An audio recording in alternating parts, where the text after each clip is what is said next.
नमस्कार दोस्तों, स्वागत है आपका मेरे चैनल कॉमिक्स लाइफ में। शुरू करते हैं अनिल मोहन जी द्वारा लिखा गया देवराज चौहान सीरीज का एक और मजेदार उपन्यास गिरोह पार्ट 4। कान से फोन लगाए वीरेंद्र त्यागी की निगाह हर तरफ घूम रही थी। हेलो। तभी उसके कानों में नैनी नागरा की आवाज पड़ी। क्या पोजीशन है? मामू और संतलाल मेरे साथ हैं। नैनी नागरा का शांत स्वर कानों में पड़ा। तुम किधर हो? देवराज चौहान का काम निपटा दिया है। खूब। तुम अभी तक इन्हें साथ लिए घूम रही हो, खत्म करो इन्हें। हाँ, हम पहुंच रहे हैं। जगमोहन और सुंदरी साथ नहीं है?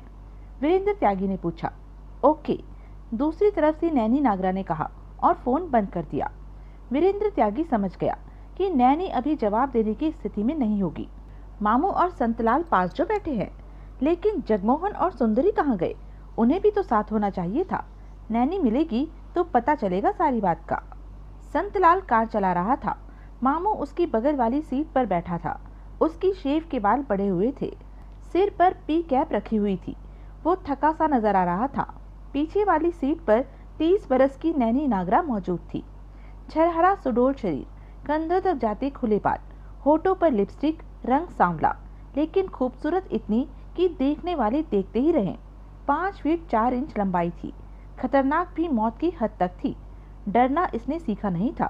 अब तक अपनी जिंदगी में 4 खून कर चुकी थी। इस वक्त भी पीछे वाली सीट पर बैठी पैंट में पड़ी रिवॉल्वर पर उसका हाथ बार बार जा रहा था। ये जानकर उसे अच्छा लगा था कि त्यागी ने देवराज चौहान को खत्म कर दिया है। कुछ पल पहले ही त्यागी का फोन आया था, यानी कि अब उसके हिस्से का काम बचा था। मामू। तभी कार चलाता संतलाल कह उठा। मुझे तो अभी भी विश्वास नहीं आ रहा। आ जाएगा। 122 करोड़ के हीरो की डकैती डाल ली हमने। ओ भगवान। ठीक से कार चला। मारेगा क्या? तेरे को भरोसा हो रहा है कि हमने 122 करोड़ की डकैती डाल ली है? हमने नहीं, देवराज चौहान ने। हम तो सिर्फ उसके साथ ही थे। मामू बोला। एक ही बात है, तेरा मुंह क्यों उतरा हुआ है? थक गया हूँ, 2-3 दिन आराम करना चाहता हूँ। अब तो आराम ही आराम है। अपना हिस्सा लो और मौज करो। उल्लू के पट्टे, सीधी तरह गाड़ी चला। चोरी की गाड़ी है, कहीं ठुक गई तो गड़बड़ हो जाएगी। संतलाल खामोशी से कार चलाता रहा। पीछे बैठी नैनी नागरा की आंखों में खतरनाक भाव नाच रहे थे। वो बोली, कहीं चाय पी जाए क्या? मामू से पूछ लो, कुछ खा भी लेंगे। नैनी नागरा ने कहा। क्यों मामू? जैसा मन चाहे कर लो। मामू ने बेमन से कहा। कहीं रोक लेना संतलाल। थोड़ी देर रुको, इधर ही हाईवे पर बढ़िया सा होटल है। हमें बढ़िया होटल में नहीं जाना, किसी की नज़र में आ जाएंगे। मामू ने कहा। छोटी सी जगह पर रोकना। ठीक है। संतलाल ने सिर हिलाया, फिर बोला, नैनी, हम सबको 17-17 करोड़ के हीरे मिलेंगे। जगमोहन कह रहा था हमें कुछ ज़्यादा मिलना चाहिए। नैनी बोली। उसे और देवराज चौहान को कुल मिलाकर 34 करोड़ के हीरे तो मिल ही रहे हैं। दोनों को 17-17। वो 50 करोड़ के हीरो के लिए कह रहा था। ये तो ज़्यादा कह रहा। देवराज चौहान ने मेहनत भी तो की है। मामू बोला। उसी की वजह से हम सफल हुए हैं। वो दोनों 50 करोड़ के हीरे ले ले तो भी हमें जो मिलेगा वो कम नहीं होगा। ये बात तो सही है, संतलाल ने कहा। नैनी, मैं सोच रहा हूँ अब शादी कर लूँ। मेरी कोई बहन होती तो उससे तेरी शादी करा देती। नैनी मुस्कुराई। तू तो है, मुझसे शादी करेगा? कर ले, तेरे पास भी माल है, मेरे पास भी है, दोनों मौज करेंगे। तेरे से शादी करके मुझे रात को बाहर का आदमी ढूंढना पड़ेगा। ऐसा नहीं होगा। मैं 30 की और तू 50 का। 5-7 साल और घोड़े दौड़ा लेगा, उसके बाद तू मेरे लिए बेकार हो जाएगा। मामू हंस पड़ा। संतलाल सक पकाया। सुन लिया? मामू हंसी रोकते हुए संतलाल से बोला। नैनी तेरे को अपनी औकात में रहने को कह रही है। मैंने तो सोचा था कि लालच में पड़कर ये मेरे से शादी को तैयार हो जाएगी। माल अब मेरे पास भी है। नैनी बोली। करोड़ों की दौलत कम नहीं होती। मैं अपनी जिंदगी संवार लूंगी। मैं कार रोक रहा हूँ। वो सामने छोटा सा ढाबा है। सबने सड़क से कुछ हटकर उस होटल को देखा। वो छोटा सा ढाबा था। 3 पतीले रखे नजर आ रहे थे। कोई ग्राहक नहीं था वहाँ। उसके पीछे खेत खड़े थे। बाहर लकड़ी की 4 टेबल कुर्सियां और 3 चारपाइयां रखी हुई थी। संतलाल ने कार को सड़क से उतारा और ढाबे के सामने ले जाकर रोका। तीनों बाहर निकले। चाय के लिए बोल। मामू ने कहा। मैं धार मार के आता हूँ। मैं भी, संतलाल ने कहा। नैनी, तू चाय के लिए बोल। दोनों खेतों की तरफ बढ़ गए। नैनी ने उन दोनों को देखा। जाने कहाँ से निकलकर ढाबे का छोकरा उनके पास आ पहुंचा। बैठिए मेम साहब, एकदम बढ़िया खाना, 3 चाय बना दे। अभी लो मेम साहब, कहकर वो वापस चल पड़ा। नैनी ने जेब में पड़ी रिवॉल्वर पर हाथ फेरा और उस तरफ बढ़ गई जिधर वो दोनों गए थे। खेतों की तरफ मुंह करके दोनों धार मार रहे थे। मामू, संतलाल बोला, ये जगमोहन और सुंदरी अच्छे भले हमारे साथ आ रहे थे, फिर अचानक ही वे दोनों कार से उतरकर किधर चले गए? कोई काम याद आ गया होगा। कैसा काम? डकैती तो हो गई, अब तो उन्हें अपना हिस्सा गिनना चाहिए। ये उनकी समस्या है। हम लोग वहीं चल रहे हैं जहां देवराज चौहान और वीरेंद्र त्यागी 122 करोड़ के हीरो के साथ पहुंच रहे हैं, यानी जहां पर बंटवारा होना है जगमोहन और सुंदरी भी वहीं पहुंचेंगे। वो तो है, संतलाल ने सिर हिलाया। हमें क्या, वो दोनों कहीं भी जाएं, काम निपट गया तो चैन मिला, हिस्सा मिल जाएगा तो पूरा चैन मिलेगा। क्यों मामू, करोड़ों का माल हाथ में देखकर तेरे को कैसा लगेगा? मेरे को क्या, सबको ही अच्छा लगेगा। मामू मुस्कुराया। तू बड़ा खुश हो रहा है। क्यों ना हूँ, करोड़ों की दौलत मेरे हिस्से में आ रही है। मैं तो, कहते कहते संतलाल ठिठका और फौरन गर्दन पीछे घुमाई। 5 कदम पीछे नैनी नागरा खड़ी थी। ले, आ गई। मामू ने भी गर्दन घुमाकर पीछे देखा। नैनी से नजरें मिली तो वो मुस्कुरा पड़ी। इसको पूछ तो, साली यहाँ क्या देखने आई है? ये शरीफों का मोहल्ला है, बोला संतलाल। दोनों ने अपना काम खत्म किया, पैंट बंद की और पलटे। तेरे को हमारे बिना चैन नहीं, पीछे पीछे आ गई। तू भी करेगी क्या? संतलाल मुस्कुराया। मामू ने जेब से सिगरेट निकालकर सुलगाई। नैनी ने पैंट की जेब में हाथ डाला और रिवॉल्वर निकाल ली। ये सब पलक झपकते ही हुआ कि दोनों हक्के बक्के रह गए। दोनों की नजरें मिली। ये क्या? मामू के होठों से निकला। शॉर्टकट रास्ता, नैनी कड़वे स्वर में कह उठी। अमीर बनने का? हमें मारकर तेरी को हिस्से में ज्यादा हीरे मिल, नहीं, इस बात का शॉर्टकट रास्ता नहीं। देवराज चौहान के पास पहुंचने का शॉर्टकट रास्ता, हम उसी के पास जा रहे हैं ना? मामू ने नैनी के चेहरे को ध्यानपूर्वक देखा। मामू, संतलाल गंभीर स्वर में कह उठा, इसकी नीयत ठीक नहीं लग रही। मामू ने उसके हाथ में दबी रिवॉल्वर को देखा, फिर नैनी से कह उठा, देवराज चौहान तक पहुंचने का शॉर्टकट रास्ता?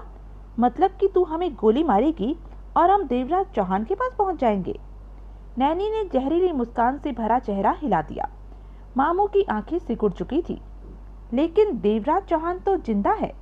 नहीं, जिंदा नहीं है, नैनी सर्द स्वर में कह उठी। त्यागी ने मार दिया उसे। मार दिया? मामू का मुंह खुला का खुला रह गया। कब? फोन आया था वीरेंद्र त्यागी का, तब वो मुझे यही बता रहा था कि देवराज चौहान को उसने खत्म कर दिया है। साथ ही पूछ रहा था कि मैंने अपने शिकारों का शिकार किया है या नहीं। ओह, इसका मतलब तुम और त्यागी मिले हुए हो? सही समझे। नैनी की आवाज में मौत के भाव थे। ये क्या हो रहा है मामू? काम निपटने वाला है हमारा। हीरे, मेरा हिस्सा? देवराज चौहान मर गया और अब हम मरने जा रहे हैं। मामू की नजर नैनी पर थी। नैनी ने उन दोनों पर रिवॉल्वर तान रखी थी। तो अब वो हीरे त्यागी के पास है? मामू ने पूछा। हाँ, अब वो हीरे मेरे और त्यागी के हैं। तुम दोनों एक दूसरे को पहले से जानते थे या डकैती के दौरान मिले हो? ये पूछने का फायदा? अगर डकैती के दौरान ही त्यागी से मिले हो तो हीरों को भूल जाओ। अब वो भला तुम्हें क्यों हिस्सेदार बनाएगा? तेरे जैसी उसको सैकड़ों मिल जाएंगी। उसके पास 122 करोड़ के हीरे हैं। वो तो, मैंने उसकी चुम्मी ली थी। नैनी एकाएक कड़वे अंदाज में मुस्कुराई। उस चुम्मी का दीवाना हो गया त्यागी। वो भी जानता है कि वैसी चुम्मी दुनिया की कोई दूसरी औरत नहीं ले सकती। तो अपने जिस्म का दीवाना बना लिया त्यागी को। मामू सतर्क सा कह उठा। तूने त्यागी को चारा डाला था या त्यागी ने तेरे पर कांटा फेंका? कैसे बनी तुम दोनों की जोड़ी? तुम मरने जा रहे हो, कोई फायदा नहीं इन सवालों का। ज्यादा ही जरूरत हो तो ऊपर जाकर देवराज चौहान से पूछ लेना। तभी संतलाल ने जेब की तरफ हाथ सरकाया, रिवॉल्वर निकालने के लिए। चालाकी नहीं संतलाल, नैनी गुर्रा उठी। मैं कुछ नहीं कर रहा, देख रहा था कि रिवॉल्वर है या नहीं। संतलाल ने मामू पर निगाह डालकर कहा, तुम क्यों हमें मारना चाहती हो? हम वैसे ही रास्ते से हट जाते। तभी नैनी ने ट्रिगर दबा दिया। गोली चलने का तेज धमाका हुआ। गोली संतलाल की छाती में लगी। उसके शरीर को झटका लगा और वो लड़खड़ाकर पीठ के बल जा गिरा। यही वो वक्त था जब मामू ने सुलगती सिगरेट नैनी पर फेंक मारी। क्योंकि नैनी का ध्यान संतलाल की तरफ था, इसलिए उसे ये तो एहसास हो गया कि उस पर कुछ फेंका है, लेकिन क्या फेंका है ये पता नहीं चल सका। उसने हड़बड़ाकर खुद को फेंकी गई चीज से बचाने की चेष्टा की। इतना वक्त ही काफी था मामू के लिए। वो पलटा और फुर्ती से खड़े खेतों में भागता चला गया। चंद पलों में वो खेतों में नजर आना भी बंद हो गया। तब तक नैनी संभल चुकी थी। उसने खेतों की तरफ रिवॉल्वर करके गोली चलाई, परंतु वो खाली गई। नैनी रिवॉल्वर थामे भागी और खेतों में घुस गई। नैनी ठिठकी। उसकी निगाह हर तरफ खेतों में घूम रही थी। कान आहटे सुनने को बेताब थे कि मामू किधर छिपा है। हाथ में दबी रिवॉल्वर पर उंगली कसी हुई थी। होठ भिजे हुए थे नैनी के। कई पल बीत गए। न खेतों में कोई हलचल हुई, न कोई आहट हुई, जबकि उसे पूरा विश्वास था कि वो खेतों में ही कहीं दुबका बैठा है। ये भी हो सकता है कि उसकी घात में हो या फिर उसका निशाना लेने जा रहा हो। नैनी आगे पीछे हर तरफ से आने वाले खतरे के प्रति सतर्क थी। होठ भींचे रिवॉल्वर थामे नैनी खेतों में धीरे धीरे कदम बढ़ाने लगी। वो खुले में थी। मामू छिपा हुआ था। ऐसे में मामू आसानी से उसका निशाना ले सकता था, परंतु नैनी हिम्मत हारने वालों में से नहीं थी। उसका खूबसूरत चेहरा इस वक्त तप रहा था। नैनी धीरे धीरे आगे बढ़ती जा रही थी। सतर्कता से फूंक फूंक कर पांव आगे रख रही थी। खेतों में 15 कदम आगे पहुंचकर वो रुकी। उसे लगा कि खड़े खेतों में वो जितनी आगे बढ़ रही है, खतरा उतना ही बढ़ता जा रहा है उसके लिए, क्योंकि मामू की पोजीशन का उसे जरा भी नहीं पता था। मामू, नैनी कठोर स्वर में चिल्लाकर बोली, इस तरह तो बच नहीं सकता। मैं तेरे को खत्म करके ही रहूंगी। ये शब्द नैनी ने इसलिए कहे कि मामू जवाब में कुछ कहे और उसकी स्थिति का पता चल सके, परंतु जवाब में मामू की तरफ से कोई आवाज नहीं आई। नैनी जानती थी कि मामू खेला खाया बंदा है। यूं ही लोगों ने उसे मामू कहना शुरू नहीं किया। अपराध की दुनिया का पुराना कीड़ा था। उसकी किसी भी चाल में वो आसानी से नहीं फंसने वाला था। 5 मिनट इसी तरह बीत गए थे। कुछ नहीं हुआ। सब तरफ शांति रही। एकाएक नैनी पीछे को खिसकने लगी और खेतों से बाहर निकल आई। पास में संतलाल की लाश पड़ी हुई थी। नैनी की निगाह खेतों की तरफ ही घूम रही थी, परंतु मामू नजर न आया। नैनी पलटी और वापस चल पड़ी। रह रहकर वो पीछे भी देख लेती थी। रिवॉल्वर जेब में रख ली। नैनी इस वक्त खतरा उठाने की स्थिति में नहीं थी, क्योंकि 122 करोड़ के हीरे उसका इंतजार कर रहे थे। वो सुरक्षित हीरो तक पहुंचना चाहती थी। मामू के प्रति सावधान वो कार तक पहुंची। तभी ढाबे का छोकरा भागा भागा पास आया। मेम साहब, चाय बन गई, वो उधर टेबल पर रखी है। नैनी ने कुछ दूर टेबल पर पड़ी चाय की तरफ देखा और बोली, वो दोनों आ रहे हैं, उन्हें पिला देना। ठीक है। अभी यहाँ पटाखे कौन चला रहा था? नैनी समझ गई कि वो फायर के धमाकों के बारे में पूछ रहा है। मैं चला रही थी। कहने के साथ ही नैनी ने ढाबे के पार खेतों में भरपूर निगाह डाली। मामू कहीं भी ना दिखा। वो कार में बैठी और स्टार्ट करने के पश्चात कार को आगे बढ़ाया और कुछ ही पलों में कार हाईवे पर दौड़ते वाहनों में शामिल हो गई। एक हाथ में स्टीयरिंग थामे नैनी ने दूसरे हाथ से फोन निकाला और वीरेंद्र त्यागी के नंबर मिलाए। अगले ही पल त्यागी की आवाज कानों में पड़ी। हेलो, मैं नैनी। वो बोली, कहाँ हो तुम? रास्ते में।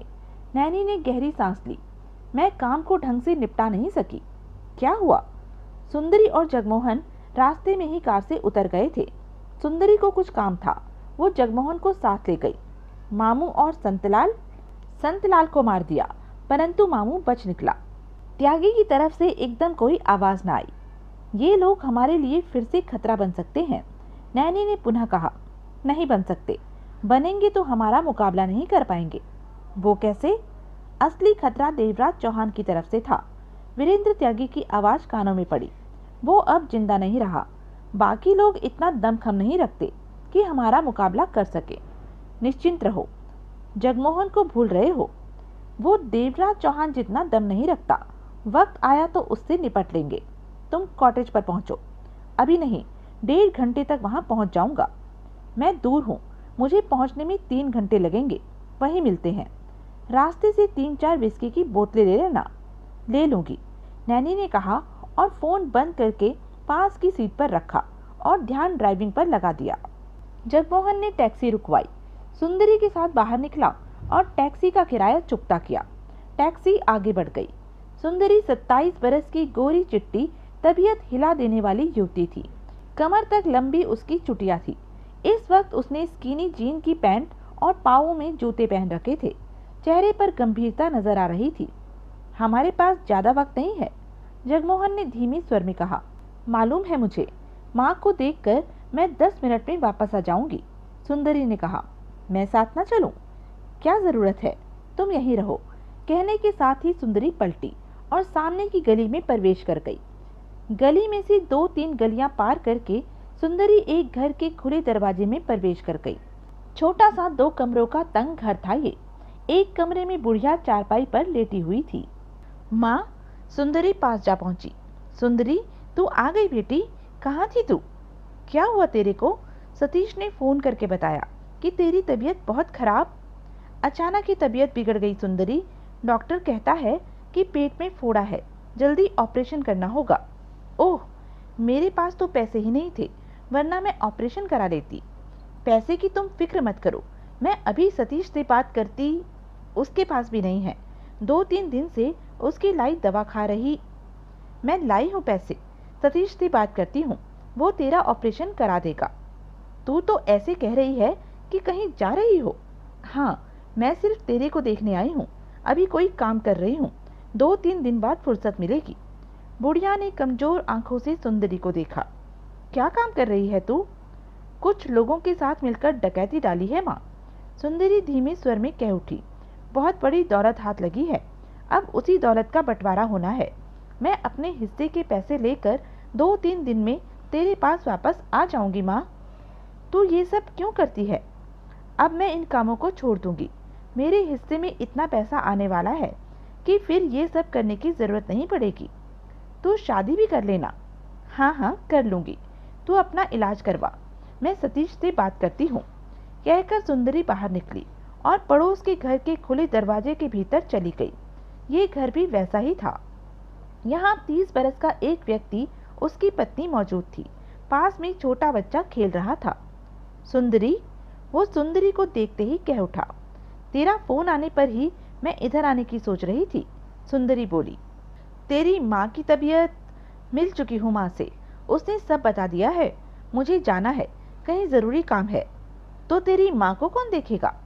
तू देखेगा, भाई बना है तू मेरा। तेरे हाथ में राखी बांधती हूँ, तू माँ का इलाज नहीं कराएगा क्या? लेकिन मेरे पास पैसे नहीं हैं, मैं। सुंदरी ने जेब में हाथ डाला और छोटे से नींबू के आकार का सफेद हीरा निकाला। ये देख। हीरा? सतीश के होठों से निकला। हाँ, कीमती है, इसे बेच और माँ का ऑपरेशन करा, 2-3 दिन में मैं भी आ जाऊंगी। सतीश ने सुंदरी से हीरा लिया। देखा, कहाँ से लाई तू हीरा? छोड़ तू इस बात को, इसे बेचकर इतने पैसे मिल जाएंगे कि माँ का ठीक ठाक ऑपरेशन हो सके। सतीश ने सिर हिला दिया। तू क्या अभी जा रही है? सतीश की बीवी ने पूछा। हाँ, थोड़ा सा वक्त निकाल कर आई हूँ, मुझे अभी जाना है, सुंदरी बोली। कहीं चोरी की है या किसी से छीना है हीरा? सतीश ने पुनः पूछा। कुछ तो किया ही है, और तेरे को पता भी है कि मैं ऐसे काम करती हूँ, तो फिर पूछता क्यों है? सतीश गहरी सांस लेकर रह गया। जाऊं मैं? माँ का ऑपरेशन करा देगा?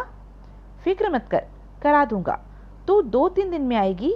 हाँ, चलती हूँ, सुंदरी ने कहा और बाहर निकल गई। वापस जगमोहन के पास पहुंची सुंदरी। चलो, वो जगमोहन से बोली। दोनों पैदल ही सड़क के किनारे आगे बढ़ने लगे। तुम्हारी माँ कैसी है? पेट में फोड़ा है, मुंह बोले भाई से कह आई हूँ कि माँ का ऑपरेशन करा दे, मैं 1-2 दिन में आऊंगी।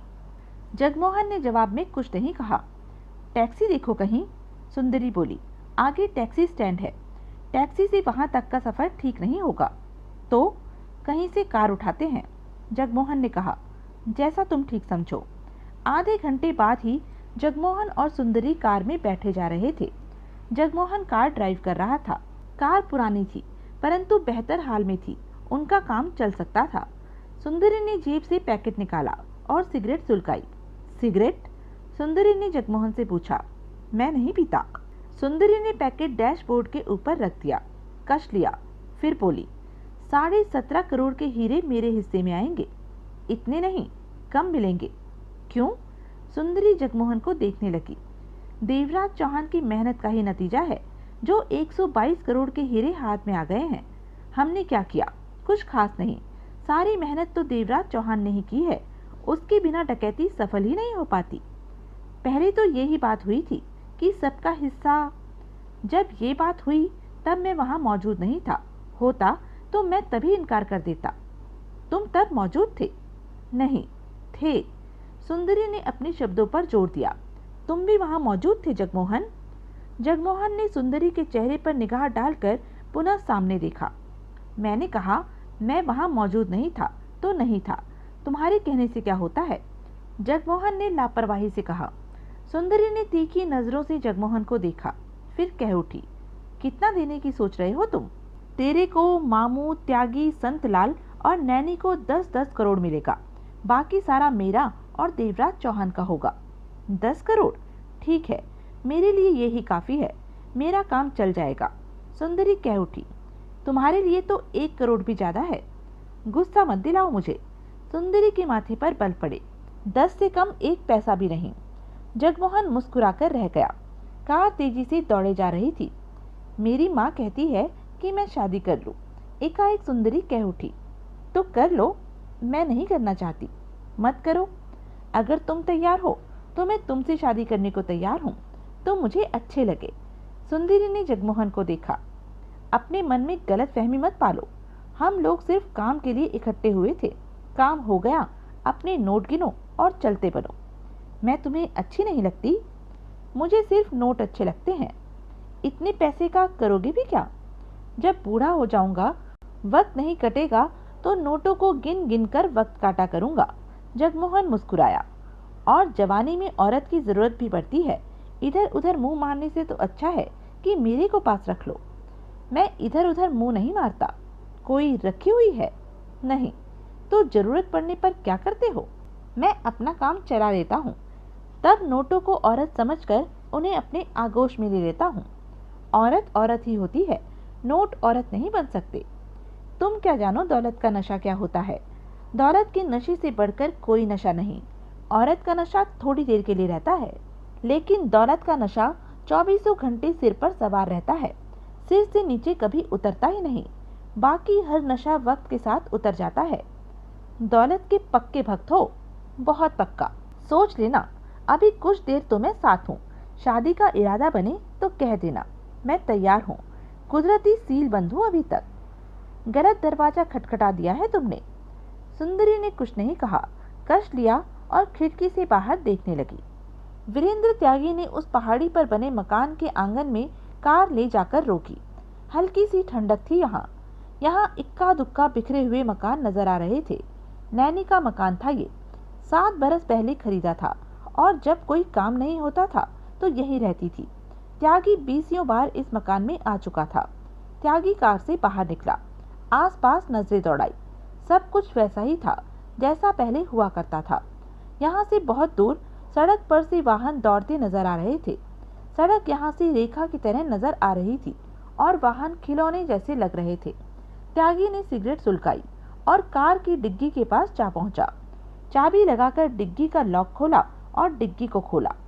भीतर मीडियम साइज के 2 बोरे प्लास्टिक के मौजूद थे, जिनकी मुंह पर सिलाई करा रखी थी। इनमें ही मौजूद थे 122 करोड़ के हीरे। त्यागी ने बोरों को थपथपाया और मुस्कुराकर डिग्गी बंद कर दी। वो जीत गया था, 122 करोड़ की दौलत का मालिक बन गया था। पहाड़ी इलाका होने की वजह से शाम होते ही ठंड बढ़ गई थी। एकाएक तीव्र हवा चलने लगी। अंधेरा घिरा जा रहा था। 10-20 मिनट में पूरी तरह अंधेरा हो जाना था। त्यागी मकान के बंद दरवाजे की तरफ बढ़ा। वहां पहुंचकर एक तरफ रखे कतार में गमलों में से तीसरे गमले को उठाया तो वहां चाबी रखी नजर आई। त्यागी जानता था कि नैनी चाबी कहाँ रखती है। त्यागी ने दरवाजे पर लगा ताला खोला और पल्लों को धकेलता भीतर प्रवेश कर गया। सबसे पहले उसने घर की लाइटें रोशन की, घर का फेरा लगाया, फिर वापस बाहर पहुंचा और डिग्गी खोलकर हीरों से भरे बोरे एक एक करके मकान के भीतर तक ले गया। वो बोरे काफी भारी थे, परंतु उन्हें इस तरह खुले में भी नहीं छोड़ा जा सकता था। जब ये काम करके हटा तो उसके कठोर चेहरे पर मुस्कान नाच रही थी। दरवाजा बंद किया और बेडरूम में पहुंचकर लकड़ी की छोटी सी अलमारी खोली। भीतर एक ही विस्की की बोतल थी, जिसमें थोड़ी सी विस्की पड़ी थी। किचन में से गिलास लाकर विस्की गिलास में डाली और पैक तैयार करके घूंट भरा। अब चेहरे पर राहत नजर आने लगी थी। उसने फोन निकालकर नैनी के नंबर मिलाए। जल्दी ही नंबर लग गया। हेलो, कहाँ हो? रास्ते में, अभी 1 घंटा लगेगा मुझे पहुँचने में। तुम पहुँचे क्या? हाँ, अभी पहुँचा हूँ। तुम्हारी कमी खल रही है, तुम्हारी और विस्की की कमी। नैनी के खिलखिलाने की आवाज़ त्यागी के कानों में पड़ी। और मुझे हीरों की और तुम्हारी कमी महसूस हो रही है। आ जाओ, हीरे भी यहाँ हैं और मैं भी। त्यागी मुस्कुराकर बोला। बोरे भीतर रख लिए या डिग्गी में ही हैं? उन्हें भीतर रखे बिना मुझे भला चैन कहाँ से मिलता? पहुँच रही हूँ मैं, स्वागत के लिए तैयार रहो। विस्की की बोतलें और खाने पीने का सामान सब ले लिया है मैंने। त्यागी ने फोन बंद कर दिया और आराम से सोफे पर बैठकर विस्की के घूंट भरने लगा। जगमोहन के चेहरे पर थकान नजर आ रही थी। शाम हो चुकी थी। हाईवे पर कार दौड़ी जा रही थी। बंटवारे के लिए तुम लोगों ने इतनी दूर की जगह क्यों रखी? सुंदरी ने पूछा। इस काम के फौरन बाद शहर से निकलना जरूरी था, जगमोहन बोला। त्यागी ने बताया कि उसके पास सुरक्षित जगह है। वो जगह देखने पर हमें पसंद आई और यही तय हुआ कि डकैती के पश्चात वहीं इकट्ठे होंगे। मामू, संतलाल और नैनी वहां पहुंच गए होंगे, सुंदरी बोली। हाँ, हम भी पहुंचने वाले हैं, आधे घंटे की बात है। अंधेरा फैलने लगा तो जगमोहन ने कार की हेडलाइट ऑन कर दी। कार में पेट्रोल कम था, जो कि रास्ते में ही उन्होंने डलवा लिया था। गर्मी की वजह से चेहरे पर रह रहकर पसीना बहने लगा था। देवराज चौहान और त्यागी ने अब तक माल के हिस्से करके रख लिए होंगे। नहीं, क्यों? ये सारा काम सबके पहुंचने पर ही होगा।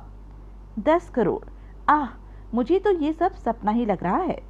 सुंदरी गहरी सांस लेकर कह उठी। सपना था, लेकिन अब ये हकीकत है कि 122 करोड़ की दौलत के मालिक हम हैं, जगमोहन बोला। जाने मुझे कब विश्वास आएगा। बहुत जल्द, जब तुम अपने हिस्से के हीरे लेकर चलती बनोगी तो विश्वास भी आ जाएगा। सुंदरी कुछ न बोली। कार तेजी से दौड़ी जा रही थी। चुप्पी को तोड़ती सुंदरी कह उठी। कुछ तो बोलो, इस वक्त मुझे चुप बैठना अच्छा नहीं लग रहा। अपनी माँ से बातें करना, मुझे बेवजह बोलते रहने की आदत नहीं है। सुंदरी जगमोहन के चेहरे पर नजर डालकर बोली। मैं किशन लाल राणा के बारे में सोच रही हूँ। हम उसकी दौलत ले भागे हैं, अब वो क्या करेगा? जगमोहन गहरी सांस लेकर रह गया। क्या हुआ? किशन लाल राणा की याद आ गई। जगमोहन ने मुस्कुराकर कहा। वो चैन से नहीं बैठेगा और हमें ढूंढेगा। सच में? वो खतरनाक आदमी है। कितना खतरनाक है ये मैं जानता हूँ। वो कभी भी चैन से नहीं बैठेगा। मैं उससे कैसे बचूं? तुम बताओ मुझे। ये सोचना तुम्हारा काम है। मेरे ख्याल से तो दौलत लेकर किसी बिल में घुस जाओ, वहीं बैठकर खाती रहो। शायद इस तरह किशन लाल राणा से बच सको। कोई दूसरा रास्ता तो मेरी समझ में नहीं आता, जगमोहन ने कहा। तुम्हें और देवराज चौहान को भी तो डर है राणा से। हमारी बात छोड़ो, सिर पर पड़ी तो हम निपट भी लेंगे। तुम्हें अपनी फिक्र करनी चाहिए। ठीक कहते हो। क्या वो हमारे बारे में पता लगा लेगा कि हम बहुत जल्दी जान जाएगा कि उसकी दौलत किसने किसने लूटी है। उसके हाथ तो कानून से भी लंबे हैं। सुंदरी चुप कर गई। क्या हुआ? मैं सोच रही हूँ कि राणा के हाथों से कैसे बचा जाए। मैं दौलत के साथ मौज भरी जिंदगी बिताना चाहती हूँ। सोचो, सबसे बढ़िया बात तो यह है कि दौलत के साथ जहाँ भी जाना किसी को बता के मत जाना कि कहाँ हो तुम। मुँह बोले भाई को भी नहीं, चुपचाप खिसक जाओ। इस तरह शायद तुम किशन लाल राणा के हाथों से दूर रह सको, जगमोहन ने कहा। सुंदरी अपना गंभीर चेहरा हिलाकर रह गई। कार दौड़ी जा रही थी। दौलत आई तो चैन उड़ गया किशन लाल राणा को याद करके। सुंदरी कह उठी। जवाब में जगमोहन मुस्कुराया, बोला कुछ नहीं। जगमोहन ने जब कार रोकी तो अंधेरा हो चुका था। पहुंच गए? सुंदरी बोली। हाँ। जगमोहन ने इंजन बंद किया।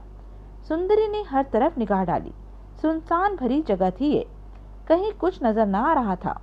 जगमोहन ने कार सड़क से उतारकर खड़ी की। यहाँ तो कुछ भी नजर नहीं आ रहा।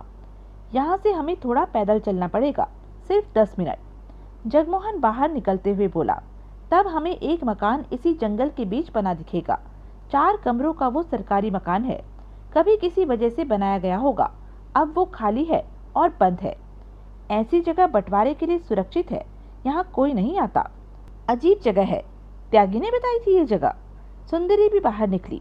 हाँ, उसने देखी होगी ये जगह। दोनों आगे बढ़ गए। जगमोहन आगे था और सुंदरी 2 कदम पीछे। फिर तो उस मकान में रोशनी नहीं होगी। नहीं, परंतु रोशनी का इंतजाम पहले ही करके रखा हुआ है। 4-5 लालटेन है, ढेर सारी बड़ी और मोटी मोमबत्तियां हैं। गहरा अंधेरा छाया हुआ था। हर तरफ खड़े पेड़ नजर आ रहे थे। कभी कभार पेड़ों के पत्तों का खड़कना सुनाई दे जाता था। रास्ता नजर न आ रहा था, क्योंकि जगमोहन यहाँ पहले आ चुका था, इसलिए उसी अंदाज के सहारे आगे बढ़ रहा था। उनके कदमों की आवाजें ही वातावरण में शोर कर रही थी। देवराज चौहान और त्यागी हीरों के साथ यहाँ मौजूद होंगे? हाँ, जगमोहन बोला। मामू, नैनी और संतलाल भी होंगे? हाँ, वे सब पहुंच चुके हैं। हम ही देरी से आ रहे हैं। तो उनकी कारें क्यों नहीं दिखी? अंधेरे में इधर उधर खड़ी कर रखी होंगी। हमें कब तक यहाँ रहना होगा? सुंदरी ने पूछा। ज्यादा देर नहीं, अपने अपने हिस्से का माल लो और जाओ। मेरे ख्याल में रात रात में बंटवारा हो जाएगा। हीरों का हिसाब लगाना जरा कठिन होता है, अंदाजे से ही माल बांटना होगा। 5-7 घंटे तो लगेंगे। बाद में हीरों का खरीदार भी ढूंढना पड़ेगा। सुंदरी ने मुंह बनाकर कहा। जल्दी मत करना। क्यों? एक हीरा भी बाजार में पहुंच गया तो किशनलाल राणा को हम तक पहुंचने का रास्ता मिल सकता है। जगमोहन ने गंभीर स्वर में कहा। अभी हीरों को 2-3 साल तक दबा के रखो, या फिर ऐसा ग्राहक ढूंढो जो सस्ते में इन हीरों को खरीद ले और अपना मुंह बंद रखे। सुंदरी को इस हीरे की याद आई जो उसने सतीश को बेचने को दिया था, कि उससे मिलने वाले पैसों से माँ का ऑपरेशन करा दे। वो हीरा चुपके से उसने हीरो में से पार कर लिया था। एक हीरे से भी किशनलाल राणा हम तक पहुंच सकता है? सुंदरी ने पूछा। हाँ, बाजार में हीरा पहुंचने की देर है, फिर देखना किशनलाल राणा का कमाल। जगमोहन गंभीर था। अगर हीरे बेचने की जल्दी हो तो ऐसा ग्राहक ढूंढो जो आधे दामों पर हीरे खरीदे और खामोश होकर बैठ जाए। लेकिन सुंदरी को लगा जगमोहन यूं ही कह रहा है। एक हीरा बाजार में पहुंचने से किशनलाल राणा भला उन तक कैसे पहुंच सकता है? एक हीरा तो कोई भी खरीद लेगा। जगमोहन ठिठका तो सुंदरी भी ठिठकी। सामने ही अंधेरे में डूबा मकान नजर आ रहा था। ये है, सुंदरी कह उठी। हाँ, लेकिन इस मकान में तो अभी तक अंधेरा है। तुम कह रहे थे कि रोशनी का इंतजाम है। शायद सावधानीवश रोशनी नहीं की होगी। जगमोहन को अपनी ही बात बेमानी लगी। दोनों आगे बढ़े। मकान का मुख्य दरवाजा भिड़ा हुआ था। जगमोहन ने धकेला तो वो खुल गया। हर तरफ सन्नाटा पसरा हुआ था। उन्हें कहीं से भी आती कोई आहट न सुनाई थी। जगमोहन और सुंदरी की पैनी नजरें हर तरफ घूम रही थी। हेलो, जगमोहन ने ऊंचे स्वर में कहा। जवाब में आवाज नहीं आई। यहाँ कोई नहीं लगता, सुंदरी सतर्क स्वर में कह उठी। कोई है? कोई जवाब नहीं। जगमोहन की आंखें सिकुड़ी, होठ भिंच से गए। कोई नहीं है यहाँ। हैरानी है। अब जगमोहन आगे बढ़ा। वो जानता था कि लालटेन और मोमबत्तियां किधर रखी हैं। अगले आधे मिनट में वहां रोशनी हो चुकी थी। 2 लालटेन और 5-6 मोमबत्तियां रोशन हो चुकी थी। जगमोहन और सुंदरी की नजरें मिली। कितनी अजीब बात है कि यहाँ देवराज चौहान और त्यागी नहीं है। सुंदरी कह उठी।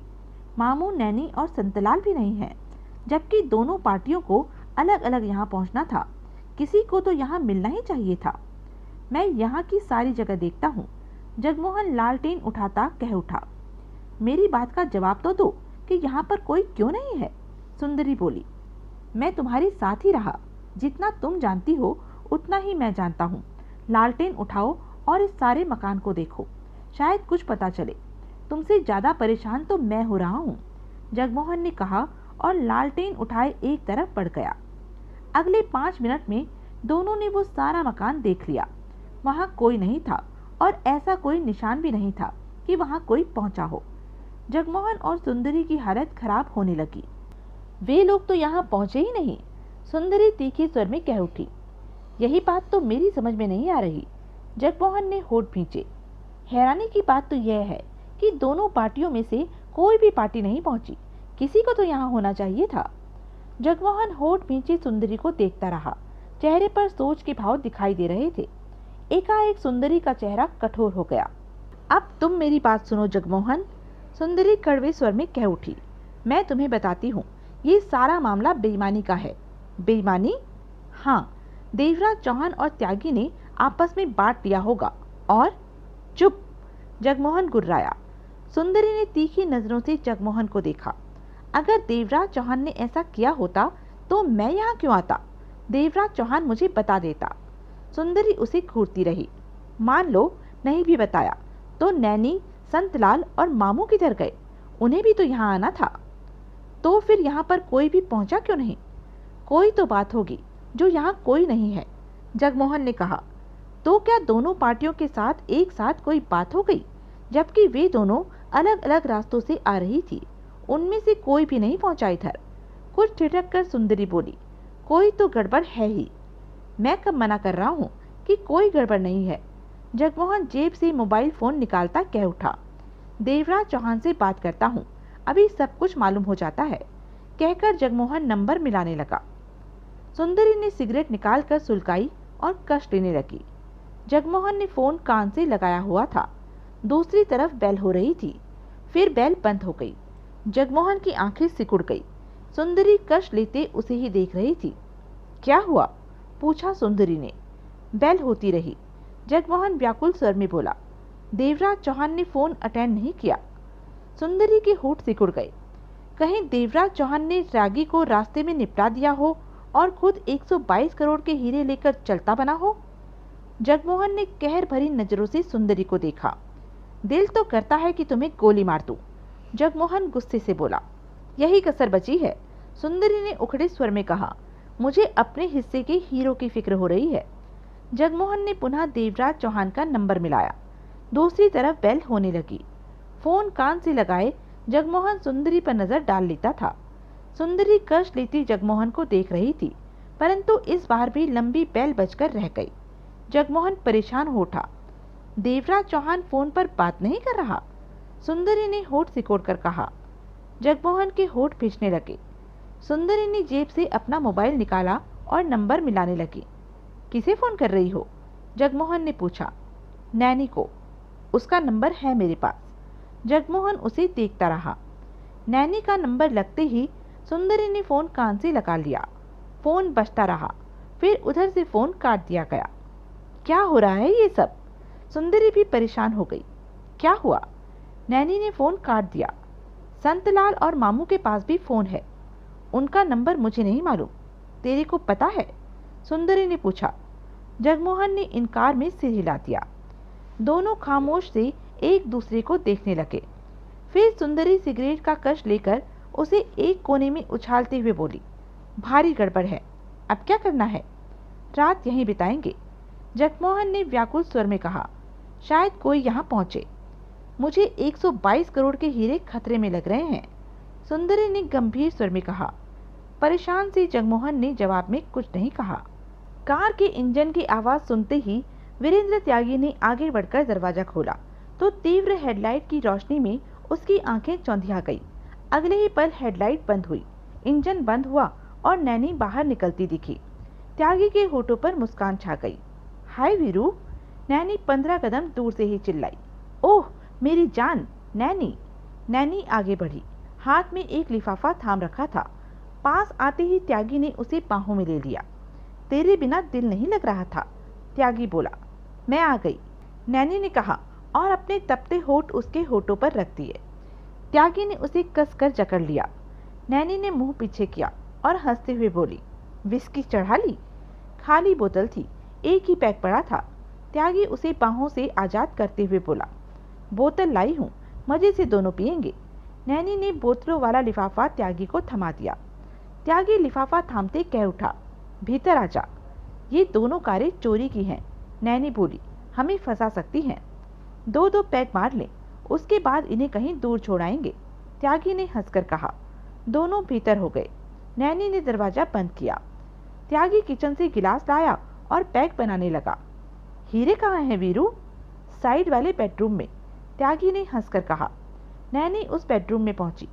मीडियम साइज की दोनों बोरियों को देखते ही उसकी आंखों में चमक पड़ गई। आगे बढ़ी, उन बोरियों को छू छू के देखने लगी।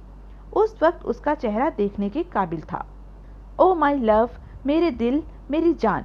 नैनी ने बोरियों को चूमा और एक के ऊपर बैठ गई। तभी त्यागी 2 गिलास थामे भीतर आया और उसे देखते ही हंसा। अच्छी कुर्सी है, लो गिलास लो। वीरू, नैनी हाथ बढ़ाकर गिलास थामते कह उठी, पहले मेरा दिल तुम पर फिदा था, अब आधा दिल हीरो पर और आधा तुम्हारे पर। कोई बात नहीं, ये बंटवारा मुझे मंजूर है। नैनी हंसी, घूंट भरा। त्यागी गिलास थामे एक तरफ रखी कुर्सी पर जा बैठा। दोनों के चेहरे खुशी से चमक रहे थे। कुल मिलाकर डकैती बढ़िया रही। त्यागी बोला, तुमने तो देवराज चौहान को खत्म कर दिया, लेकिन मैं अपने हिस्से का काम ठीक से न निपटा सकी। मामू, जगमोहन, सुंदरी बच गए। संतलाल ही मारा जा सका, लेकिन कोई बात नहीं, सब ठीक है। दौलत हमारे पास है, हम जीत गए। जो बच गए वो हमारे लिए खतरा बन सकते हैं। कभी नहीं, त्यागी जहरीले स्वर में कह उठा। अगर कभी सामने पड़ गए तो? यूं तो अब कभी भी उनसे हमारा मिलना होगा नहीं। हुआ तो एक बार, फिर हमारी जीत होगी, हम उन्हें मार देंगे। नैनी ने तगड़ा घूंट भरा। त्यागी का गिलास भी आधा खाली हो चुका था। किशनलाल राणा अपने 122 करोड़ के हीरो को कभी नहीं भूलेगा। नैनी एकाएक कह उठी, किशनलाल राणा? त्यागी बुदबुदाकर रह गया। तुम शायद उसे भूल गए थे। भूला तो नहीं, लेकिन दिमाग ने उसे नजरअंदाज कर दिया था। त्यागी सोच भरे स्वर में बोला, वो खतरनाक है। हाँ, त्यागी ने घूंट भरा। अपने हीरो को वापस पाने के लिए अपने हाथ पांव मारने शुरू कर दिए होंगे।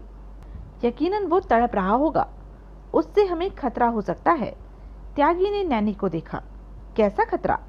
राणा जान लेगा कि किस किस ने उसके माल पर हाथ मारा है। तभी जानेगा जब 7 में से कोई हाथ लगेगा, और उन 7 में से देवराज चौहान और संतलाल मारे गए। बचे 5 में से 2 हम बाहर हो गए, तो बचे 3, जगमोहन, सुंदरी और मामू। त्यागी सोच भरे स्वर में कह रहा था, कोई जरूरी नहीं कि इन तीनों में से कोई किशनलाल राणा के हाथ लगे। लग भी सकते हैं, नहीं भी लग सकते। हाँ, कुछ भी हो सकता है। नैनी बोली, किशनलाल राणा को हमारे बारे में पता चल भी सकता है और नहीं भी। त्यागी ने एक ही सांस में गिलास खाली किया। तुम किशनलाल राणा से डर रही हो? नैनी ने त्यागी को देखा। मेरे होते हुए तुम्हें डरने की कोई जरूरत नहीं। मैं ये चाहती हूँ कि अगर किशनलाल राणा से हमें आने वाले वक्त में कोई खतरा हो सकता है तो हम पहले ही सतर्क हो जाएं। बेकार की बातें छोड़ो, आज की रात जश्न की रात है। त्यागी हंसकर कह उठा। नैनी भी खुलकर मुस्कुराई। क्यों नहीं, आज हम एक यादगार जश्न मनाएंगे, शानदार जश्न, जिसमें सिर्फ हम 2 ही होंगे। हीरो की बोरी पर बैठकर विस्की पीना कैसा लग रहा है? त्यागी ने मुस्कुराकर पूछा। लाजवाब, नैनी हंसी। ये सब तो मैंने कभी सोचा भी नहीं था। गिलास खाली करो। नैनी ने गिलास खाली किया। लाओ। आगे बढ़कर त्यागी ने उसके हाथों से गिलास लिया। एक एक पैक और बनाता हूँ। हमें बाहर खड़ी कारों को ठिकाने लगाने जाना है। दूसरे पैक के बाद चलेंगे। त्यागी कहने के साथ ही कमरे से बाहर निकल गया। नैनी ने आंखें बंद कर ली। कदमों की आहट पर उसने आंखें खोली तो त्यागी को पास पहुंचते देखा। लो, नैनी ने गिलास थामा। क्या सोच रही हो? त्यागी वापस कुर्सी पर बैठता बोला। सोच रही हूँ कि कल इस वक्त हम कहाँ थे और आज कहाँ। कल इस वक्त हम सोच भी नहीं सकते थे कि 122 करोड़ की दौलत हमारे कब्जे में होगी। सब कुछ कितनी जल्दी बदल गया। नैनी शांत भाव से मुस्कुरा पड़ी। हमारी मेहनत का नतीजा है। कल इस वक्त देवराज चौहान सोच भी नहीं सकता था कि उसकी जिंदगी खत्म होने वाली है। डकैती मास्टर देवराज चौहान। त्यागी हंसा। कितनी आसानी से मारा गया, विश्वास में मारा गया। वो मेरे पर विश्वास कर रहा था। इस बात को भूल गया कि जहाँ विश्वास होता है वहीं विश्वासघात होता है। हमें किशनलाल राणा के प्रति सतर्क रहना है, उसे याद मत करो। त्यागी हाथ हिलाकर बोला। मुझे नहीं लगता कि राणा से कभी हमारा वास्ता पड़ेगा। नैनी ने गिलास खाली किया और उठते हुए कह उठी, निकलो यहाँ से, पहले दोनों कारें कहीं दूर ठिकाने लगाकर आते हैं, उसके बाद मैं नहाऊंगी, थकावट बहुत हो रही है। जो सड़क नैनी और वीरेंद्र त्यागी वाली कॉटेज पर पहुंच रही थी, उसी सड़क पर कुछ पहले मात्र 5 मिनट पैदल का रास्ता होगा वहां तक का। एक कॉटेज वहां पर भी थी। नैनी और त्यागी को आने जाने के लिए उसी कॉटेज के साथ से जाती सड़क पर से आना जाना पड़ता था। और उस कॉटेज में 25 बरस की, 6.25 फीट लंबी, सुडौल छरहरे बदन वाली इंतहाई खूबसूरत युवती मौजूद थी। वो इस कदर खूबसूरत थी कि उसे हासिल करने के लिए 2 दिन पहले मुंबई में 2 उद्योगपतियों की औलादों में झड़प हो गई थी। और वो झड़प इस कदर पड़ी कि अगले 5 घंटों में 8 लाशें बिछ गई। खुद को खामखा मुसीबत में फंसती देखकर वो खामोशी से मुंबई से खिसक आई और अपने किसी पहचान वाले के यहाँ पहुंची और उसकी कॉटेज की चाबी लेकर यहाँ आ गई। 2 दिन से वो इसी कॉटेज में बंद थी और न्यूज़ चैनलों पर नजर रखे हुई थी कि मुंबई के हत्याकांड में पुलिस को उसकी तलाश तो नहीं, परंतु ऐसा कुछ भी उसे नजर न आया था कि पुलिस उसे ढूंढ रही हो। ये महसूस करके उसे राहत मिली थी। आते वक्त वो खाने पीने का सामान और एक बोतल विस्की की ले आई थी। इसी के सहारे उसने 2 दिन बिताए थे। अब खाने पीने का सामान खत्म हो रहा था तो यही सोचा कि कल बाजार जाकर लाएगी। ये पहाड़ी जगह उसे पसंद आई थी और कुछ दिन और यहाँ रहने का इरादा था उसका। ये खूबसूरत भला काम क्या करती है? ये बिजनेस करती है, तीरे नज़र चलाने का बिजनेस, हेरा फेरी चोरी चकारी का बिजनेस। कभी कभी जरूरत पड़े तो मजबूरी में मर्द के नीचे जाने का भी बिजनेस कर लेती है। अपनी खूबसूरती के दम पर मर्दों को आसानी से बेवकूफ़ बना देती है, या फिर यूं भी कह लें कि कई बार मर्द सब कुछ जानते हुए भी बेवकूफ़ बनने का नाटक करता रहता है। इसकी सबसे बड़ी कमजोरी दौलत है। इसका बस चले तो ये एक ही रात में दुनिया की सबसे अमीर बन जाए। कोशिश तो बहुत करती है, परंतु दौलत हासिल करने का दाव चला नहीं कभी, मगर कोशिश जारी है। नाम? ज़रूर ज़रूर, इस शय का नाम न बताएं तो गाड़ी कैसे चलेगी। नाम है दीपा। जब वीरेंद्र त्यागी कॉटेज पर पहुंचा, कार उसकी कॉटेज के सामने की सड़क से निकली थी तो वो खिड़की पर खड़ी थी। उसने कार को, त्यागी को देखा। 2 दिन से वो यहाँ रह रही थी और जानती थी कि सामने ही कुछ ऊपर बनी कॉटेज बंद थी, वहाँ कोई नहीं रहता, परंतु अब शायद वहाँ रहने वाला आ गया, कहीं गया होगा बाहर। कुछ देर बाद उसने कॉटेज पर रोशनी होती देखी। वो खिड़की पर खड़ी उस कॉटेज की तरफ देखती रही थी। चूंकि उसके कमरे की लाइट बंद थी, इसलिए कोई ये नहीं देख सकता था कि वो खिड़की पर खड़ी है। वक्त बिताने के लिए वो खिड़की पर खड़ी रही।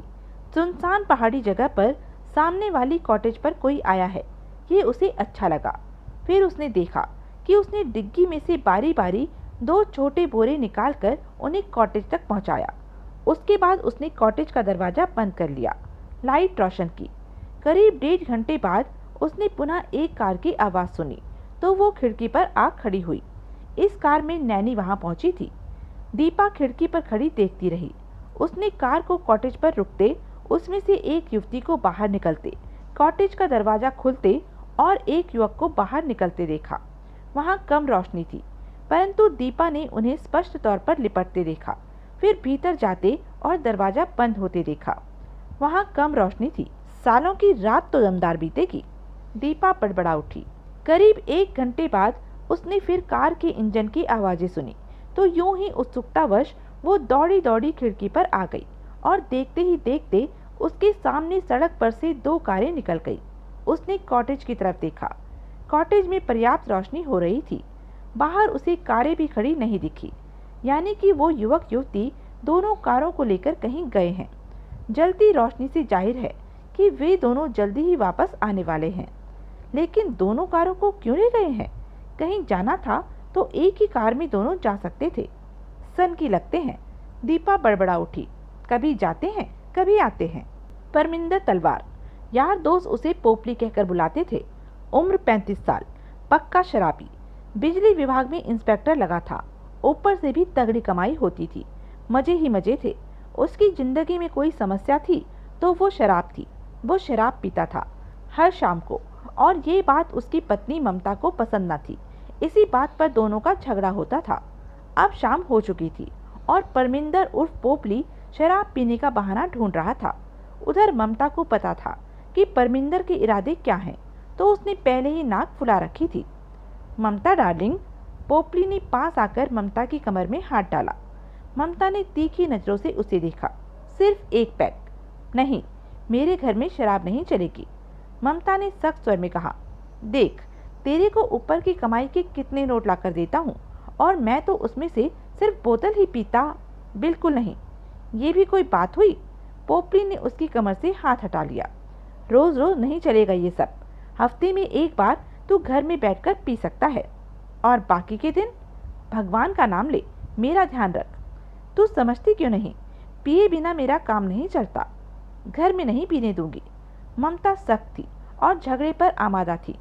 ठीक है, पोपली उखड़े स्वर में कह उठा, मैं बाहर जाकर पी लेता हूँ। कहीं भी मर, आते वक्त कार को ट्रक से मार देना कि ये सब झंझट ही खत्म हो जाए। पोपली अलमारी की तरफ बढ़ता कह उठा, किसी और को तो नहीं पाल रखा जो मेरे मरने का इंतजार हो रहा हो।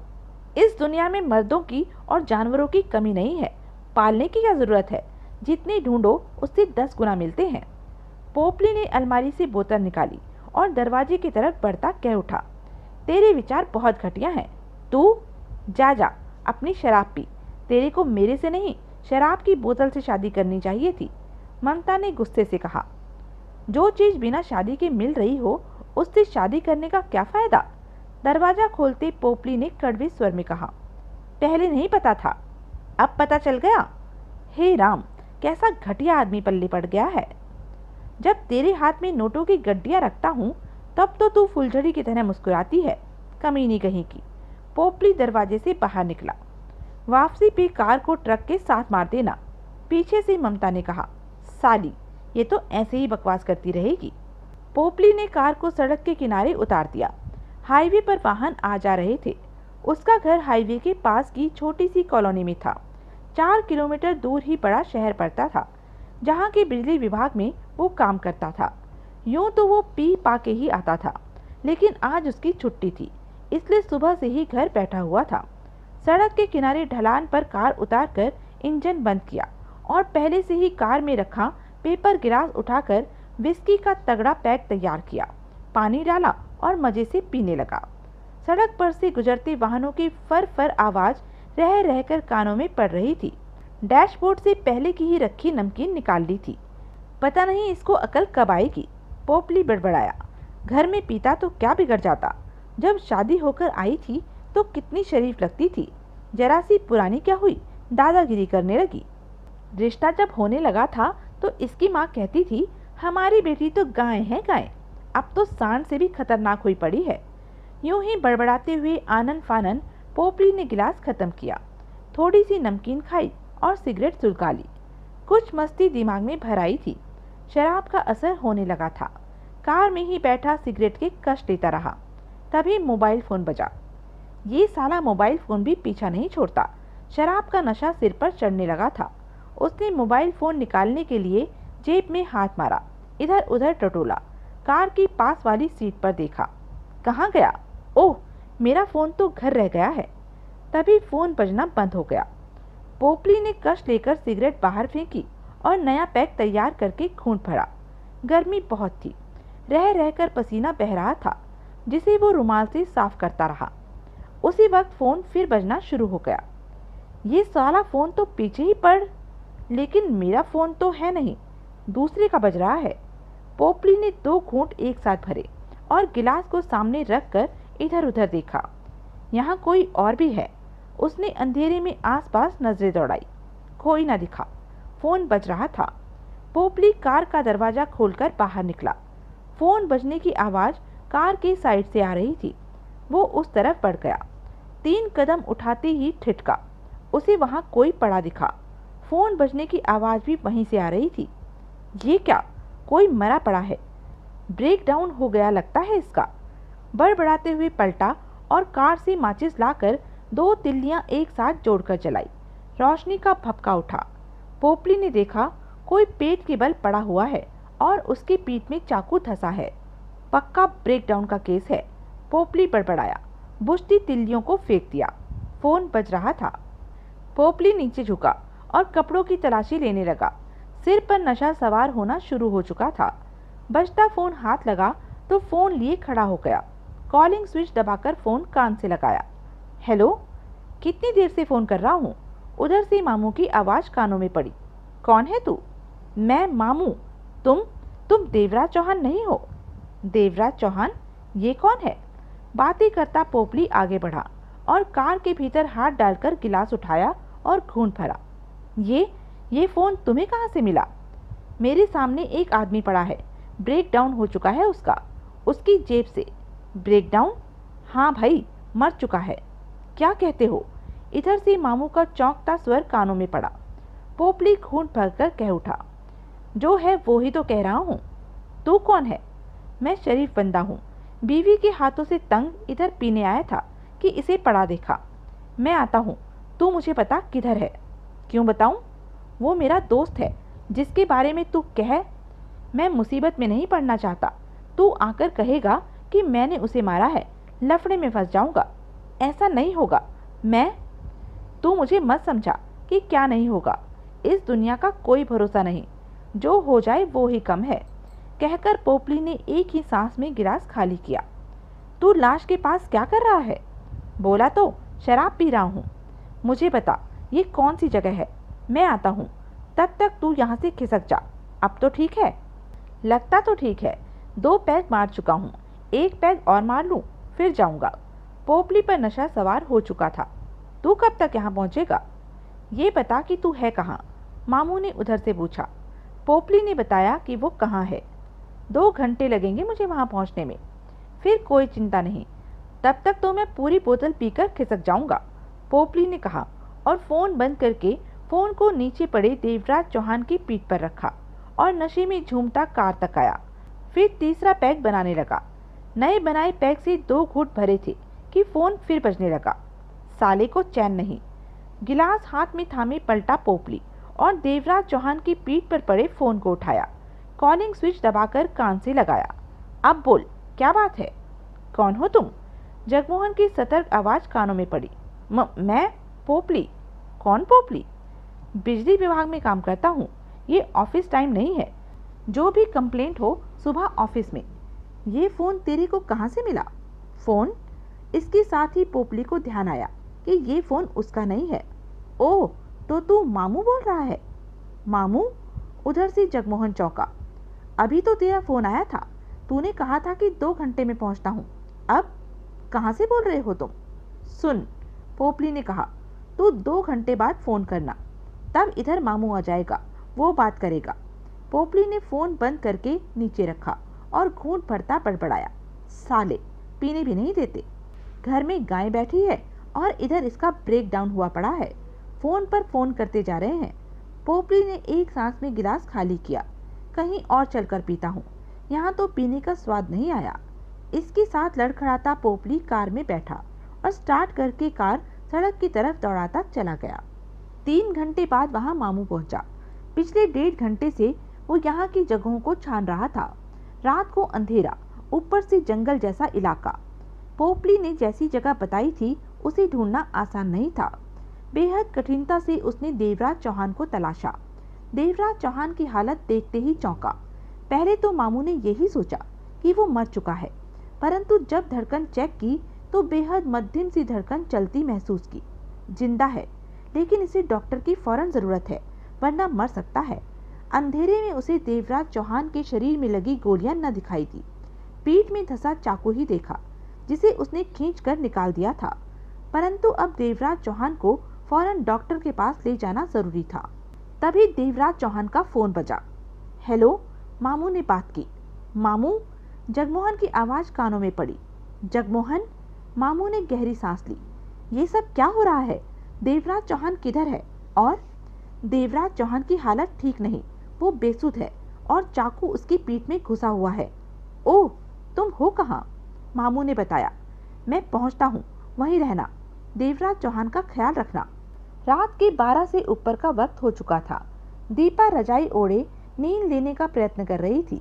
इस वक्त आधी नींद में थी और आधी जगी हुई थी। तभी उसके कानों में इंजन का स्वर गूंजा। तो अब आए हैं वो दोनों।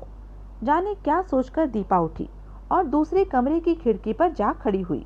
उसने एक कार को ऊपर की तरफ जाते देखा। आगे घुमावदार सड़क होने की वजह से चंद पलों के लिए वो कार निगाहों से ओझल हो गई, फिर नजर आने लगी। ऊपर की कॉटेज पर जा रुकी।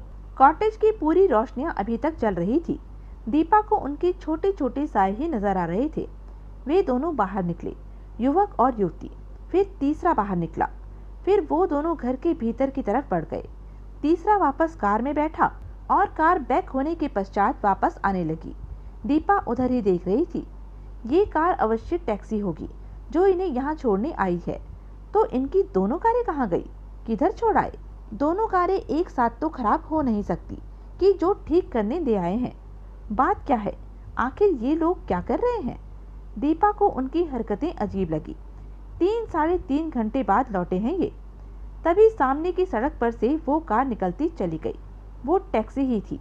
कार की साइड में बड़ा सा टी लिखा हुआ था। दीपा ने एक निगाह ऊपर नजर आने वाली कॉटेज पर डाली, जिसकी लाइटें अभी तक जल रही थी। सोचों में डूबी वो पलटी और बाहर कमरे में आकर लेट गई। जानू, नैनी ने तगड़ी अंगड़ाई ली। अब हम फारिग हो गए। त्यागी मुस्कुराकर आगे बढ़ा और नैनी को बाहों में ले लिया। हाँ, डकैती हो गई, माल हमें मिला और अब फुर्सत ही फुर्सत है। हटो, नहाना है मुझे। सुबह ही नहाना। त्यागी उसके कूल्हों को थपथपाकर बोला। पैक चलेगा? दौड़ेगा। अब तो आएगा पीने का मजा। वो हंसी। त्यागी ने 2 पैक बनाए, एक नैनी को थमा दिया। आज तुम हसीन लग रही हो। त्यागी मुस्कुराया। दौलत की चमक है। जब दौलत आती है तो उम्र कम हो जाती है। तो तभी तुम हसीन लग रही हो। ठीक समझे। नैनी हंसी। गलत, तुम हमेशा ही हसीन लगती हो। मैंने तुम्हें कभी भी पुरानी होते नहीं महसूस किया। तुम नई की नई ही हो। त्यागी ने घूंट भरते हुए कहा। मुझे खुशी है कि मेरे पास दौलत भी है और तुम भी। नैनी ने घूंट भरा। उसके चेहरे पर सच में खुशी भरी चमक नाच रही थी। जगमोहन मामू सुंदरी का क्या हाल हो रहा होगा? अब तक तो उन्हें पता चल गया होगा कि हम दौलत ले उड़े हैं। वो कुछ देर हमारी तलाश करेंगे, फिर शांत होकर बैठ जाएंगे। धीरे धीरे हमें भूल जाएंगे। त्यागी हंसा। ऐसा ही होगा। हम तक कोई नहीं पहुंच सकेगा। वैसे देवराज चौहान ने मेहनत बहुत की कि डकैती सफल हो, लेकिन माल हम ले उड़े। तब देवराज चौहान को यकीन नहीं हो रहा था कि वो मर रहा है। त्यागी ने घूंट भरकर बुरा सा मुंह बनाया। मैंने उसे किसी तरह का मौका भी नहीं दिया कि वो संभल सके या कुछ सोच सके। मार दिया उसे। असल खतरा हमारे लिए देवराज चौहान ही था। वो जिंदा रहता तो हम परेशान ही रहते। आओ। त्यागी ने आगे बढ़कर उसकी कमर में हाथ डाला। हम प्यार करेंगे और उसके बाद मीठी नींद लेंगे। घर में कल के खाने के लिए कुछ नहीं है। सुबह उठकर बाजार से ले आना। त्यागी ने नैनी के गाल को चूमा। कार नहीं है, पैदल जाना पड़ेगा। 1-2 दिन में हम कोई पुरानी कार खरीद लेंगे। अब हमारे पास बहुत दौलत है। भविष्य के बारे में क्या सोचा कि इस बारे में फिर बात करेंगे। इस वक्त तो मैं तुम में गुम हो जाना चाहता हूँ। सुबह के 6:30 बजे थे। मामू और सुंदरी छोटे से नर्सिंग होम में बैठे थे। भीतर छोटा सा ओटी था जहाँ देवराज चौहान का ऑपरेशन हो रहा था। उसके शरीर में धंसी गोलियां निकाली जा रही थी। जगमोहन और सुंदरी को मामू तक पहुंचने में और उसे तलाश करने में 2.5 घंटे लगे थे। वो कार में आए थे। उसके बाद कार की हेडलाइट में देवराज चौहान की हालत देखी गई। देवराज चौहान को गोलियां लगे 10 घंटे हो चुके थे। ये उसकी इच्छा शक्ति ही थी जो उसे जिंदा रखे हुई थी। नब्ज बहुत धीमी चल रही थी। ये सब देखते ही जगमोहन परेशान हो उठा था। बात डॉक्टर के पास ले चलने की हुई तो मामू ने कहा, एक डॉक्टर है मेरी पहचान का। तो चलो, सोचना कहाँ पड़ गया। जगमोहन ने होठ खींचकर कहा, वो काम तो कर देगा लेकिन नोट दबा कर लेगा। पैसे की फिक्र मत करो। मैं हैं पास में पैसे? अभी नहीं, लेकिन वो पहले पैसा लेगा। वो डॉक्टर ऐसा ही करता है। तुम चलो उसके पास। उसके बाद उन्होंने मिलकर देवराज चौहान को कार के भीतर पिछली सीट पर लेटाया। कार की ड्राइविंग सीट पर मामू बैठा और बगल में जगमोहन बैठा। तुम दूसरी कार लेकर पीछे आओ, जगमोहन ने सुंदरी से कहा। फिर दोनों कारें चली। करीब 1.25 घंटे बाद शहर के छोटे से नर्सिंग होम के पास वे कारें जा रुकी। मामू भीतर गया, मिनट भर में लौटा। साथ में स्ट्रेचर और अटेंडेंट था। देवराज चौहान को स्ट्रेचर पर डालकर भीतर ले जाया गया। डॉक्टर को नींद से उठाया गया। वो ऊपर के कमरों में ही रहता था। उसने देवराज चौहान की हालत देखी। मामू से कहा कि 3 लाख लेगा वो। जगमोहन ने जवाब में कहा कि वो अपना काम करे, काम निपटकर वो बाहर निकलेगा तो 3 लाख उसके हाथ में होंगे। इसके बाद डॉक्टर ने अपना काम शुरू कर दिया और वो पैसा लेने चला गया। तब दिन निकलने वाला था। सुंदरी और मामू एक तरफ बैठ गए। तो यह थी अब तक की कहानी। आगे की कहानी जानने के लिए बने रहें मेरे साथ। और हाँ, मेरे चैनल को लाइक, शेयर और सब्सक्राइब करना ना भूलें। धन्यवाद।